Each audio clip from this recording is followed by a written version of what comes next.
ಎಲ್ರಿಗೂ ನಮಸ್ಕಾರಗಳು. ಈ ವಿಡಿಯೋದಲ್ಲಿ 10ನೇ ತರಗತಿ ಪ್ರಥಮ ಭಾಷಾ ಪಠ್ಯಪುಸ್ತಕ ಸಿರಿಗನ್ನಡ ಪರಿಷ್ಕೃತ ಪಠ್ಯಗಳು 2024 ಭಾಗ 1 10ನೇ ತರಗತಿ ಹಾಗೂ ಪ್ರಥಮ ಭಾಷೆ ಕನ್ನಡ ಪಠ್ಯಪುಸ್ತಕ ಪರಿಷ್ಕೃತ 2024 ಭಾಗ 2 10ನೇ ತರಗತಿ. ಈ ಪಠ್ಯದಲ್ಲಿ ಬರುವಂತ ಎಲ್ಲ ಕವಿಗಳು ಮತ್ತು ಕವಯಿತ್ರಿಗಳ ಪರಿಚಯ ನಾವು ತಿಳ್ಕೊಳ್ಳೋಣ. ಗದ್ಯ ಮತ್ತು ಪದ್ಯದಲ್ಲಿರುವಂತ ಕವಿಗಳ, ಕೃತಿಕಾರರ, ಕವಯಿತ್ರಿಯರ ಪರಿಚಯವನ್ನು ನಾವು ತಿಳ್ಕೊಳ್ಳೋಣ. ಪ್ರಿಯ ಮಕ್ಕಳ, ಎಲ್ಲೂ ವಿಡಿಯೋನ ಸ್ಕಿಪ್ ಮಾಡಿದೆ ನೋಡಿ, ಹಾಗೂ ನಮ್ಮ ಯೂಟ್ಯೂಬ್ ಚಾನಲ್ನ ಸಬ್ಸ್ಕ್ರೈಬ್ ಮಾಡ್ಕೊಳ್ಳೋಣ ದಯವಿಟ್ಟು ಮರಿಬೇಡಿ. ನಿಮ್ಮ ಒಂದು ಸಬ್ಸ್ಕ್ರೈಬ್ ನಮಗೆ ತುಂಬ ಅನುಕೂಲ ಆಗ್ತದೆ, ಮೋಟಿವೇಶನ್ ಆಗ್ತದೆ, ಮುಂದಿನ ವಿಡಿಯೋಗಳನ್ನು ಮಾಡೋಕ್ಕೆ ತುಂಬ ಸಹಾಯಕವಾಗ್ತದೆ. ಸಬ್ಸ್ಕ್ರೈಬ್ ಮಾಡ್ಕೊಳ್ಳೋಣ ಮರೆಯಬೇಡಿ. ಎಂ ಮರಿಯಪ್ಪ ಭಟ್ರು ನಮ್ಮ ಭಾಷೆ ಪಾಠವನ್ನು ಬರೆದಿದ್ದಾರೆ. ಕೃತಿಕಾರರ ಪರಿಚಯ ಅಂತ ತಿಳಿದುಕೊಳ್ಳೋಣ. ಎಂ ಮರಿಯಪ್ಪ ಭಟ್ಟರು 1906 ದಕ್ಷಿಣ ಕನ್ನಡ ಜಿಲ್ಲೆ ಪುತ್ತೂರು ತಾಲೂಕಿನ ಕಬಕ ಗ್ರಾಮದವರು. ಬಹುಭಾಷಾ ವಿದ್ವಾಂಸರಾದ ಅವರು ದ್ರಾವಿಡ ಭಾಷೆಗಳನ್ನು ತುಲನಾತ್ಮಕ ಅಧ್ಯಯನ ಮಾಡುವುದರೊಂದಿಗೆ ನಿಘಂಟು ರಚನೆಯಲ್ಲಿ ಅನುಪಮ ಸೇವೆಗೈದವರು. ಮದ್ರಾಸ್ ವಿಶ್ವವಿದ್ಯಾನಿಲಯದಲ್ಲಿ ಕನ್ನಡ ಪ್ರಾಧ್ಯಾಪಕರಾಗಿ ದುಡಿದವರು. ತುಳು ಇಂಗ್ಲಿಷ್ ನಿಘಂಟು, ಅಭಿನವ ಮಂಗರಾಜನ ನಿಘಂಟು, ಜಾತಕ ತಿಲಕಂ, ಛಂದಸಾರ ಮೊದಲಾದ ಕೃತಿಗಳ ಕರ್ತೃವಾಗಿ ಪ್ರಸಿದ್ಧರಾದವರು. ಕರ್ನಾಟಕ ಸರ್ಕಾರದ ಪುರಸ್ಕಾರ, ಸಾಹಿತ್ಯ ಅಕಾಡೆಮಿ ಪ್ರಶಸ್ತಿ ಅವರಿಗೆ ಲಭಿಸಿದೆ. ನೀವು SSLC ಪಬ್ಲಿಕ್ ಎಕ್ಸಾಮಲ್ಲಿ ಇಷ್ಟು ಬರಿಬೇಕು, ನಾನು ಇಷ್ಟನ್ನು ಮಾತ್ರ ಬರಬೇಕು. ಎಂ ಮರಿಯಪ್ಪ ಭಟ್ರು ತಳಿಂದ ಅವರಿಗೆ ಲಭಿಸಿದೆ. ಇನ್ನು ಪ್ರಕೃತ ಗದ್ಯ ಭಾಗವನ್ನು ಎಂ ಮರಿಯಪ್ಪ ಭಟ್ ಅವರ ಕನ್ನಡ ಸಂಸ್ಕೃತಿ ಪ್ರಬಂಧ ಸಂಕಲನ ಕೃತಿಯಿಂದ ಆಯ್ಕೆ ಮಾಡಲಾಗಿದೆ. ಇದನ್ನು ನಾನು ಔಪಚಾರಿಕವಾಗಿ ಹೇಳಿದ್ದೀನಿ ಮಕ್ಕಳ. ನೀವು SSLC ಎಕ್ಸಾಮಲ್ಲಿ ಪಬ್ಲಿಕಲ್ಲಿ ಕೊಟ್ಟರೆ ಎಂ ಮರಿಯಪ್ಪ ಭಟ್ ತಳಿಂದ ಇಲ್ಲಿ ಅವರಿಗೆ ಲಭಿಸಿದೆ, ಅಲ್ಲಿನ ತನಕ ಬರೀಬೇಕು. ಎರಡನೇ ಪಾಠ ವ್ಯಾಘ್ರಗೀತೆ. ವ್ಯಾಘ್ರಗೀತೆಯನ್ನು ಬರೆದವರು AN ಮೂರ್ತಿರಾವ್. ಕೃತಿಕಾರರ ಪರಿಚಯ. ಕ್ರಿಸ್ತಶಕ 1900. ಇವರು ಮಂಡ್ಯ ಜಿಲ್ಲೆಯ ಅಕ್ಕಿ ಹೆಬ್ಬಾಳಿನವರು. ಇವರ ಪೂರ್ಣ ಹೆಸರು ಅಕ್ಕಿ ಹೆಬ್ಬಾಳು ನರಸಿಂಹ ಮೂರ್ತಿರಾವ್. ಮೈಸೂರು ವಿಶ್ವವಿದ್ಯಾನಿಲಯದಲ್ಲಿ ಇಂಗ್ಲಿಷ್ ಪ್ರಾಧ್ಯಾಪಕರಾಗಿ, ಆಕಾಶವಾಣಿಯ ಸಹಾಯಕ ನಿರ್ದೇಶಕರಾಗಿ, ಕನ್ನಡ ಮತ್ತು ಸಂಸ್ಕೃತಿ ಇಲಾಖೆಯ ನಿರ್ದೇಶಕರಾಗಿ ಸೇವೆ ಸಲ್ಲಿಸಿದ್ದಾರೆ. ಆಧುನಿಕ ಕನ್ನಡ ಪ್ರಮುಖ ಗದ್ಯ ಬರೆಹಗಾರರಾದ ಇವರು ಪ್ರಬಂಧಕಾರರಾಗಿಯೇ ಮಾನ್ಯರಾಗಿದ್ದಾರೆ. ಹಗಲುಗನಸುಗಳು, ಅಲೆಯುವ ಮನ, ಅಪರವಯಸ್ಕನ ಅಮೆರಿಕ ಯಾತ್ರೆ, ಮಿನುಗು ಮಿಂಚು, ಪೂರ್ವ ಸೂರಿಗಳೊಡನೆ, ಚಂಡಮಾರುತ ಮೊದಲಾದ ಕೃತಿಗಳನ್ನು ಶ್ರೀಯುತರು ಬರೆದಿದ್ದಾರೆ. ಶ್ರೀಯುತರ ಪ್ರಮುಖ ಕೃತಿಗಳು: ಚಿತ್ರಗಳು ಪತ್ರಗಳು ಎಂಬ ಕೃತಿಗೆ ಕೇಂದ್ರ ಸಾಹಿತ್ಯ ಅಕಾಡೆಮಿ ಪ್ರಶಸ್ತಿ, ದೇವರು ಎಂಬ ಕೃತಿಗೆ ಪಂಪ ಪ್ರಶಸ್ತಿ ಲಭಿಸಿದೆ. ಮೈಸೂರು ವಿಶ್ವವಿದ್ಯಾನಿಲಯ ಗೌರವ D.Litt ಪದವಿ ನೀಡಿದೆ. 1984ರಲ್ಲಿ ಕೈವಾರದಲ್ಲಿ ಸಮಾವೇಶಗೊಂಡ 56ನೇ ಅಖಿಲ ಭಾರತ ಕನ್ನಡ ಸಾಹಿತ್ಯ ಸಮ್ಮೇಳನದ ಅಧ್ಯಕ್ಷರಾಗಿದ್ದರು. ಮೂರನೇ ಪಾಠ ಭಾಗ್ಯಶಿಲ್ಪಿಗಳು. ಇದನ್ನು ಬರೆದವರು D.S. ಜಯಪ್ಪ ಗೌಡ. ಕೃತಿಕಾರರ ಪರಿಚಯ. D.S. ಜಯಪ್ಪ ಗೌಡ 1947. ಇವರು ಚಿಕ್ಕಮಗಳೂರು ಜಿಲ್ಲೆಯ ಮೂಡಿಗೆರೆ ತಾಲೂಕಿನ ದಾರದಹಳ್ಳಿಯವರು. ದಾರದಹಳ್ಳಿ ಸುಬ್ಬೇಗೌಡ ಜಯಪ್ಪಗೌಡ ಎಂಬುದು ಇವರ ಪೂರ್ಣ ಹೆಸರು. ಇತಿಹಾಸ ಮತ್ತು ಭಾಷಾಂತರ ವಿಷಯದಲ್ಲಿ ಮಹತ್ವದ ಕೃತಿಗಳನ್ನು ರಚಿಸಿರುವ ಇವರು ಮೈಸೂರು ವಿಶ್ವವಿದ್ಯಾನಿಲಯದ ಭಾಷಾಂತರ ಮತ್ತು ಪಠ್ಯಪುಸ್ತಕ ವಿಭಾಗದಲ್ಲಿ ಸೇವೆ ಸಲ್ಲಿಸಿದ್ದಾರೆ. ಶ್ರೀಯುತರ ಕೃತಿಗಳೆಂದರೆ ಕರ್ನಾಟಕ ಗ್ರಾಮೀಣ ಸಂಸ್ಥೆಗಳು, ಕರ್ನಾಟಕದ ಕಡಲಾಚೆಯ ಸಂಪರ್ಕಗಳು, ಮೈಸೂರು ಒಡೆಯರು, ಜನಪದ ಆಟಗಳು, ದಿವಾನ್ ಸರ್ ಎಂ ವಿಶ್ವೇಶ್ವರಯ್ಯನವರ ಕಾರ್ಯಸಾಧನೆಗಳು ಶ್ರೀಯುತರ ಪ್ರಮುಖ ಕೃತಿಗಳು. ಕರ್ನಾಟಕದ ಕಡಲಾಚೆಯ ಸಂಪರ್ಕಗಳು ಕೃತಿಗೆ ಕರ್ನಾಟಕ ಸಾಹಿತ್ಯ ಅಕಾಡೆಮಿ ಪ್ರಶಸ್ತಿ ಲಭಿಸಿದೆ. ಧಾರವಾಡ ಕರ್ನಾಟಕ ಸಂಘದ ಸಂಶೋಧನಾ ಬಹುಮಾನಕ್ಕೆ ಭಾಜನರಾಗಿದ್ದಾರೆ. ಇಷ್ಟನ್ನು ನೀವು ಬರೀಬೇಕಾಗ್ತದೆ ಪ್ರಿಯ ಮಕ್ಕಳ. ನಾಲ್ಕನೆಯವರು ಎದೆಗೆ ಬಿದ್ದಾಕ್ಷರ ಪಾಠವನ್ನು ಬರೆದಂತಹ ದೇವನೂರು ಮಹಾದೇವ. ಕೃತಿಕಾರರ ಪರಿಚಯ. ದೇವನೂರು ಮಹಾದೇವ ಕ್ರಿಸ್ತಶಕ 1948. ಮೈಸೂರು ಜಿಲ್ಲೆಯ ನಂಜನಗೂಡು ತಾಲೂಕು ದೇವನೂರಿನವರು. ಮೈಸೂರು ಭಾರತೀಯ ಭಾಷಾ ಸಂಸ್ಥಾನದಲ್ಲಿ ಅಧ್ಯಾಪಕರಾಗಿ ಸೇವೆ ಸಲ್ಲಿಸಿದವರು. ಬಂಡಾಯ ಮತ್ತು ದಲಿತ ಸಾಹಿತ್ಯದ ಪ್ರಮುಖರಲ್ಲಿ ಒಬ್ಬರಾಗಿದ್ದಾರೆ. ಆಡು ಮಾತಿನ ಧ್ವನಿಶಕ್ತಿಯನ್ನು ಎತ್ತರಿಸಿದ ಶಬ್ದಶಿಲ್ಪಿ ಇವರು. ದೇವನೂರು ಮಹಾದೇವರ ಕೃತಿಗಳೆಂದರೆ ದ್ಯಾವನೂರು, ಒಡಲಾಳ, ಗಾಂಧಿ ಮತ್ತು ಮಾವು, ನಂಬಿಕೆಯ ನೆಂಟ, ನೋಡು ಮತ್ತು ಕೂಡು, ಎದೆಗೆ ಬಿದ್ದಾಕ್ಷರ ಶ್ರೀಯುತರ ಪ್ರಮುಖ ಕೃತಿಗಳು. ಇವರ ಕುಸುಮಬಾಲೆ ಕಾದಂಬರಿಗೆ ಕೇಂದ್ರ ಸಾಹಿತ್ಯ ಅಕಾಡೆಮಿ ಪ್ರಶಸ್ತಿ, ಒಡಲಾಳ ಕೃತಿಗೆ ಭಾರತೀಯ ಭಾಷಾ ಪರಿಷತ್ ಪ್ರಶಸ್ತಿ, ಕರ್ನಾಟಕ ರಾಜ್ಯೋತ್ಸವ ಪ್ರಶಸ್ತಿಗಳು ಲಭಿಸಿವೆ. ಸಂಕಲ್ಪ ಗೀತೆ ಬರೆದವರು GS ಶಿವರುದ್ರಪ್ಪ. ಕೃತಿಕಾರರ ಪರಿಚಯ. GS ಶಿವರುದ್ರಪ್ಪ ಎಂದೇ ಪ್ರಸಿದ್ಧರಾಗಿರುವ ಗುಗ್ಗರಿ ಶಾಂತವೀರಪ್ಪ ಶಿವರುದ್ರಪ್ಪ. ಸಾಮಾನ್ಯ ಶತಕ 1926. ಇವರು ಶಿವಮೊಗ್ಗ ಜಿಲ್ಲೆಯ ಶಿಕಾರಿಪುರದವರು. ಮೈಸೂರು ಉಸ್ಮಾನಿಯಾ ಮತ್ತು ಬೆಂಗಳೂರು ವಿಶ್ವವಿದ್ಯಾನಿಲಯದಲ್ಲಿ ಕನ್ನಡ ಪ್ರಾಧ್ಯಾಪಕರಾಗಿ, ಕನ್ನಡ ಅಧ್ಯಯನ ಕೇಂದ್ರದ ನಿರ್ದೇಶಕರಾಗಿ ಸೇವೆ ಸಲ್ಲಿಸಿದ್ದಾರೆ. ಆಧುನಿಕ ಕನ್ನಡದ ಪ್ರಮುಖ ಕವಿಗಳಲ್ಲಿ ಒಬ್ಬರಾದ ಶಿವರುದ್ರಪ್ಪ ಅವರು ಸಾಮಗಾನ, ಚೆಲುವು ಒಲವು, ದೇವಶಿಲ್ಪ, ದೀಪದ ಹೆಜ್ಜೆ, ಅನಾವರಣ, ವಿಮರ್ಶೆಯ ಪೂರ್ವ ಪಶ್ಚಿಮ, ಮಾಸ್ಕೋದಲ್ಲಿ 22 ದಿನಗಳು, ಸೌಂದರ್ಯ ಸಮೀಕ್ಷೆ ಮೊದಲಾದ ಕೃತಿಗಳನ್ನು ರಚಿಸಿದ್ದಾರೆ. ಕಾವ್ಯಾರ್ಥ ಚಿಂತನ ಕೃತಿಗೆ ಕೇಂದ್ರ ಸಾಹಿತ್ಯ ಅಕಾಡೆಮಿ ಪ್ರಶಸ್ತಿ ಪಡೆದಿರುವ ಶಿವರುದ್ರಪ್ಪ ಅವರು ಹಂಪಿ ಕನ್ನಡ ವಿಶ್ವವಿದ್ಯಾನಿಲಯದ ನಾಡೋಜ ಪುರಸ್ಕಾರಕ್ಕೆ ಭಾಜನರಾಗಿದ್ದಾರೆ. ಬೆಂಗಳೂರು ಮತ್ತು ಕುವೆಂಪು ವಿಶ್ವವಿದ್ಯಾನಿಲಯಗಳ ಗೌರವ ಡಿ.ಲಿಟ್ ಪದವಿ, ರಾಷ್ಟ್ರಕವಿ ಅಭಿದಾನ ಮತ್ತು ಪಂಪ ಪ್ರಶಸ್ತಿಗೆ ಪಾತ್ರರಾಗಿದ್ದಾರೆ. 1992ರಲ್ಲಿ ದಾವಣಗೆರೆಯಲ್ಲಿ ಸಮಾವೇಶಗೊಂಡ 61ನೇ ಅಖಿಲ ಭಾರತ ಕನ್ನಡ ಸಾಹಿತ್ಯ ಸಮ್ಮೇಳನದ ಅಧ್ಯಕ್ಷರಾಗಿದ್ದರು. ಕೃತಿಕಾರರ ಪರಿಚಯ. ಅಂಬಿಕಾತನಯ ದತ್ತ ಎಂಬ ಕಾವ್ಯನಾಮದಿಂದ ಪ್ರಸಿದ್ಧರಾಗಿರುವ ದತ್ತಾತ್ರೇಯ ರಾಮಚಂದ್ರ ಬೇಂದ್ರೆ ಸಾಮಾನ್ಯ ಶಕ 1896 ಧಾರವಾಡದವರು. ಪ್ರೌಢಶಾಲಾ ಅಧ್ಯಾಪಕರಾಗಿ, ಸೊಲ್ಲಾಪುರದ ರಾಜಾರಾಮ್ ಕಾಲೇಜಿನಲ್ಲಿ ಕನ್ನಡ ಪ್ರಾಧ್ಯಾಪಕರಾಗಿ, ಧಾರವಾಡದ ಬಾನುಲಿ ಕೇಂದ್ರದ ಸಲಹೆಗಾರರಾಗಿ ಸೇವೆ ಸಲ್ಲಿಸಿದ್ದಾರೆ. ಬಾನುಲಿ ಅಂದರೆ ಆಕಾಶವಾಣಿ ಕೇಂದ್ರ, ರೇಡಿಯೋ ಅಂತೀವಲ್ಲ ಅದು. ನವೋದಯ ಕನ್ನಡ ಸಾಹಿತ್ಯದ ಪ್ರಮುಖ ಕವಿಗಳಲ್ಲಿ ಒಬ್ಬರಾದ ದ ರಾ ಬೇಂದ್ರೆಯವರು ಗರಿ, ಕೃಷ್ಣಕುಮಾರಿ, ಉಯ್ಯಾಲೆ, ಸಖಿಗೀತ, ನಾದಲೀಲೆ, ಮೇಘದೂತ, ಗಂಗಾವತರಣ, ಸೂರ್ಯಪಾನ, ನಗೆಯವಗಿ, ಸಾಹಿತ್ಯದ ವಿರಾಟ್ ಸ್ವರೂಪ್ ಮೊದಲಾದ ಕೃತಿಗಳ ಕರ್ತೃ.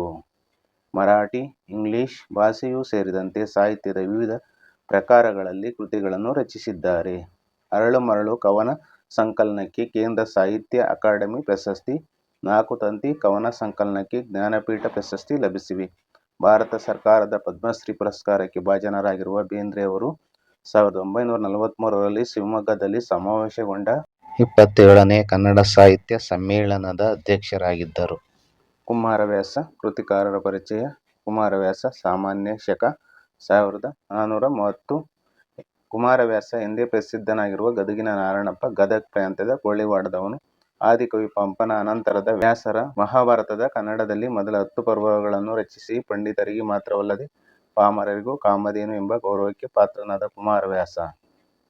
ಇಲ್ಲಿ ಪಂಡಿತರು ಅಂದರೆ ಜ್ಞಾನವಂತರು, ವಿದ್ವಾಂಸರು. ಪಾಮರರು ಅಂದರೆ ಜನಸಾಮಾನ್ಯರು. ಕುಮಾರವ್ಯಾಸನ ಕೃತಿಗಳೆಂದರೆ ಕನ್ನಡ ಭಾರತ, ಗದಗಿನ ಭಾರತ, ಕುಮಾರವ್ಯಾಸ ಭಾರತ ಎಂಬ ಹೆಸರನ್ನು ಹೊಂದಿರುವ ಕರ್ನಾಟ ಭಾರತ ಕಥಾಮಂಜರಿ ಎಂಬ ಕಾವ್ಯವನ್ನು ಬರೆದು ಖ್ಯಾತನಾದ ಈತ ಐರಾವತ ಎಂಬ ಕೃತಿಯನ್ನು ರಚಿಸಿದ್ದಾನೆಂದು ತಿಳಿದು ಬಂದಿದೆ. ರೂಪಕಾಲಂಕಾರವನ್ನು ನಿರರ್ಗಳವಾಗಿ ಪ್ರಯೋಗಿಸಿ ರೂಪಕ ಸಾಮ್ರಾಜ್ಯ ಚಕ್ರವರ್ತಿ ಎಂಬ ಬಿರುದನ್ನು ಪಡೆದಿದ್ದಾನೆ. ವೀರನಾರಾಯಣನ ಪರಮಭಕ್ತನಾದ ಈತ ಭಾಗವತ ಸಂಪ್ರದಾಯವನ್ನು ಸರಳ, ಸುಂದರ ಹಾಗೂ ರಂಜನೀಯವಾಗಿ ಪರಿಚಯಿಸಿ ಜನಪ್ರಿಯಗೊಳಿಸಿದ್ದಾನೆ. ನಡುಗನ್ನಡ ಕಾವ್ಯ ಪರಂಪರೆಯಲ್ಲಿ ಗದಗಿನ ಭಾರತ ಅತ್ಯಂತ ಜನಪ್ರಿಯವಾದ ಮಹಾಕಾವ್ಯ. ರನ್ನ ಮಹಾಕವಿ. ಕೃತಿಕಾರರ ಪರಿಚಯ. ರನ್ನ ಸಾಮಾನ್ಯ ಶಕ ಸುಮಾರು 949ರಲ್ಲಿ ಅಂದರೆ 10ನೇ ಶತಮಾನದಲ್ಲಿ ಬಾಗಲಕೋಟೆ ಜಿಲ್ಲೆಯ ಮುಧೋಳಲು, ಈಗಿನ ಮುಧೋಳ ಎಂಬ ಗ್ರಾಮದಲ್ಲಿ ಜನಿಸಿದನು. ಇವನ ತಂದೆ ಜಿನವಲ್ಲಭ, ತಾಯಿ ಅಬ್ಬಲಬ್ಬೆ. ಈತನು ಚಾಲುಕ್ಯ ದೊರೆಯಾದ ತೈಲಪನ ಆಸ್ಥಾನದಲ್ಲಿದ್ದನು. ಇವನು ಸಾಹಸ ಭೀಮ ವಿಜಯಂ ಅಂದರೆ ಗದಾಯುದ್ಧ ಅಂತ ಇದಕ್ಕೆ ಹೆಸರಿದೆ, ಅಜಿತ ತೀರ್ಥಂಕರ ಪುರಾಣ ತಿಲಕಂ, ಪರಶುರಾಮ ಚರಿತಂ, ಚಕ್ರೇಶ್ವರ ಚರಿತಂ ಎಂಬ ಕಾವ್ಯಗಳನ್ನು ಬರೆದಿದ್ದಾನೆ. ರನ್ನಕಂದ ಎಂಬ ನಿಘಂಟು ಅಂದರೆ ಡಿಕ್ಷನರಿ, ರನ್ನಕಂದ ಎಂಬ ನಿಘಂಟನ್ನು ಬರೆದಿರುವುದಾಗಿ ತಿಳಿದು ಬರುತ್ತದೆ. ಇವನಿಗೆ ತೈಲಪನು ಕವಿ ಚಕ್ರವರ್ತಿ ಎಂಬ ಬಿರುದನ್ನು ಕೊಟ್ಟನು. ಈತನು ಕನ್ನಡದ ರತ್ನತ್ರಯರಲ್ಲಿ ಒಬ್ಬನು. ಕನ್ನಡದ ರತ್ನತ್ರಯರು 3 ಜನ ಇದ್ದಾರೆ: ಪಂಪ, ಪೊನ್ನ, ರನ್ನ. ಭಾಗ 2ರಲ್ಲಿ ಬರುವಂಥ ಕವಿಗಳ ಕೃತಿಕಾರರ ಪರಿಚಯವನ್ನು ತಿಳಿದುಕೊಳ್ಳೋಣ ಮಕ್ಕಳ. ಸಾರಾ ಅಬೂಬಕರ್. ಕೃತಿಕಾರರ ಪರಿಚಯ. ಲೇಖಕಿ ಸಾರಾ ಅಬೂಬಕರ್ ಅವರು 30 ಜೂನ್ 1936ರಂದು ಕಾಸರಗೋಡಿನಲ್ಲಿ ಜನಿಸಿದರು. ಮಹಿಳೆಯರು ಸಾಹಿತ್ಯ ರಚನೆಯಲ್ಲಿ ತೊಡಗಿಸಿಕೊಳ್ಳುವುದು ಅಪರೂಪ ಎನ್ನುವ ಸಂದರ್ಭದಲ್ಲಿ ಬರೆವಣಿಗೆ ಆರಂಭಿಸಿದ ಇವರು ಇಂದು ನಾಡಿನ ಖ್ಯಾತ ಕಥೆಗಾರ್ತಿ ಹಾಗೂ ಕಾದಂಬರಿಗಾರ್ತಿಯಾಗಿ ಜನಪ್ರಿಯತೆ ಗಳಿಸಿದವರು. ಚಂದ್ರಗಿರಿಯ ತೀರದಲ್ಲಿ ಸಹನ, ಕದನ ವಿರಾಮ, ವಜ್ರಗಳು, ಸುಳಿಯಲ್ಲಿ ಸಿಕ್ಕವರು, ತಳ ಒಡೆದ ದೋಣಿಯಲ್ಲಿ ಮೊದಲಾದವು ಇವರ ಪ್ರಮುಖ ಕಾದಂಬರಿಗಳು. ಚಪ್ಪಲಿಗಳು, ಕೆಡ್ಡ, ಅರ್ಧರಾತ್ರಿಯಲ್ಲಿ ಹುಟ್ಟಿದ ಕೂಸು, ಪಯಣ ಇವು ಕಥಾ ಸಂಕಲನಗಳು. ಇವರ ಸಾಹಿತ್ಯ ಕೃಷಿಗಾಗಿ ಅನೇಕ ಪ್ರಶಸ್ತಿಗಳು ಹಾಗೂ ಕನ್ನಡ ಸಾಹಿತ್ಯ ಪರಿಷತ್ತಿನ ನೃಪತುಂಗ ಪ್ರಶಸ್ತಿ ಲಭಿಸಿವೆ. ಕರ್ನಾಟಕದ ಸಂಸ್ಕೃತಿ ಚಿಂತಕರಲ್ಲಿ ಇವರು ಒಬ್ಬರು. ಪೋತಿನ ಪುರೋಹಿತ ತಿರುನಾರಾಯಣಯ್ಯಂಗಾರ್ ನರಸಿಂಹಾಚಾರ್. ಕೃತಿಕಾರರ ಪರಿಚಯ. ಪೂತಿನ ಕಾವ್ಯನಾಮದಿಂದ ಪ್ರಸಿದ್ಧರಾಗಿರುವ ಪುರೋಹಿತ ತಿರುನಾರಾಯಣಯ್ಯಂಗಾರ್ಯ ನರಸಿಂಹಾಚಾರ್ ಸಾಮಾನ್ಯ ಶತಕ 1905. ಇವರು ಮಂಡ್ಯ ಜಿಲ್ಲೆಯ ಮೇಲುಕೋಟೆಯವರು. ಕನ್ನಡ ವಿಶ್ವಕೋಶದ ಭಾಷಾಂತರಕಾರರಾಗಿ ಮೈಸೂರು ವಿಶ್ವವಿದ್ಯಾನಿಲಯದ ಇಂಗ್ಲಿಷ್ ಕನ್ನಡ ನಿಘಂಟು ಸಂಪಾದಕರಾಗಿ ಸೇವೆ ಸಲ್ಲಿಸಿದ್ದಾರೆ. ಕನ್ನಡ ನವೋದಯದ ಪ್ರಮುಖ ಕವಿಗಳಲ್ಲಿ ಒಬ್ಬರಾದ ಪೋತಿನ ಅವರು ಗೀತನಾಟಕ, ಕವಿತೆ, ಸಣ್ಣಕಥೆ, ಪ್ರಬಂಧ, ವಿಚಾರ ಸಾಹಿತ್ಯ ಮೊದಲಾದ ಪ್ರಕಾರಗಳಲ್ಲಿ ಸಾಹಿತ್ಯ ರಚಿಸಿದ್ದಾರೆ. ಗೀತನಾಟಕ ಇವರ ಪ್ರಾತಿನಿಧಿಕ ಪ್ರಕಾರ.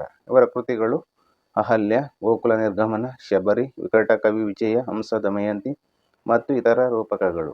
ಅಣತೆ, ರಸ ಸರಸ್ವತಿ, ಗಣೇಶ ದರ್ಶನ, ಶಾರದಯಾಮಿನಿ, ಶ್ರೀಹರಿಚರಿತೆ, ರಥಸಪ್ತಮಿ ಇವರ ಪ್ರಮುಖ ಕೃತಿಗಳು. ಹಂಸದಮಯಂತಿ ಮತ್ತು ಇತರ ರೂಪಕಗಳು ಕೃತಿಗೆ ಕೇಂದ್ರ ಸಾಹಿತ್ಯ ಅಕಾಡೆಮಿ ಪ್ರಶಸ್ತಿ, ಶ್ರೀಹರಿಚರಿತೆ ಕಾವ್ಯಕ್ಕೆ ಪಂಪ ಪ್ರಶಸ್ತಿ ಲಭಿಸಿದೆ. ಮೈಸೂರು ವಿಶ್ವವಿದ್ಯಾನಿಲಯ ಗೌರವ ಡಿ.ಲಿಟ್ ಪದವಿ ನೀಡಿ ಗೌರವಿಸಿದೆ. ಚಿಕ್ಕಮಗಳೂರಿನಲ್ಲಿ 1981ರಲ್ಲಿ ಸಮಾವೇಶಗೊಂಡ 53ನೇ ಅಖಿಲ ಭಾರತ ಕನ್ನಡ ಸಾಹಿತ್ಯ ಸಮ್ಮೇಳನದ ಅಧ್ಯಕ್ಷರಾಗಿದ್ದರು. ವಿ. ಕೃ. ಗೋಕಾಕ್ ಕೃತಿಕಾರರ ಪರಿಚಯ. ವಿನಾಯಕ ಕಾವ್ಯನಾಮದಿಂದ ಪ್ರಸಿದ್ಧರಾಗಿರುವ ಡಾ. ವಿನಾಯಕ ಕೃಷ್ಣ ಗೋಕಾಕ್ ಸಾಮಾನ್ಯ ಶಕ 1909. ಇವರು ಹಾವೇರಿ ಜಿಲ್ಲೆಯ ಸವಣೂರಿನವರು. ಪುಣೆಯ ಫರ್ಗ್ಯೂಸನ್ ಕಾಲೇಜ್, ಧಾರವಾಡದ ಕರ್ನಾಟಕ ವಿಶ್ವವಿದ್ಯಾನಿಲಯದಲ್ಲಿ ಇಂಗ್ಲಿಷ್ ಪ್ರಾಧ್ಯಾಪಕರಾಗಿ, ಬೆಂಗಳೂರು ವಿಶ್ವವಿದ್ಯಾನಿಲಯದ ಕುಲಪತಿಗಳಾಗಿ ಸೇವೆ ಸಲ್ಲಿಸಿದ್ದಾರೆ. ಕನ್ನಡ ಸಾಹಿತ್ಯದ ಪ್ರಮುಖ ಸಾಹಿತಿಗಳಲ್ಲಿ ಒಬ್ಬರಾದ ವಿ. ಕೃ. ಗೋಕಾಕ್ ಅವರು ಸಮುದ್ರಗೀತೆಗಳು, ಪಯಣ, ಉಗಮ, ಹಿಜ್ಜೋಡು, ಸಮರಸವೇ ಜೀವನ, ಭಾರತ ಸಿಂಧು ರಶ್ಮಿ ಮೊದಲಾದ ಕೃತಿಗಳ ಕರ್ತೃ. ಇವರ ದ್ಯಾವ ಪೃಥ್ವಿ ಕೃತಿಗೆ ಕೇಂದ್ರ ಸಾಹಿತ್ಯ ಅಕಾಡೆಮಿ ಪ್ರಶಸ್ತಿ ಬಂದಿದೆ.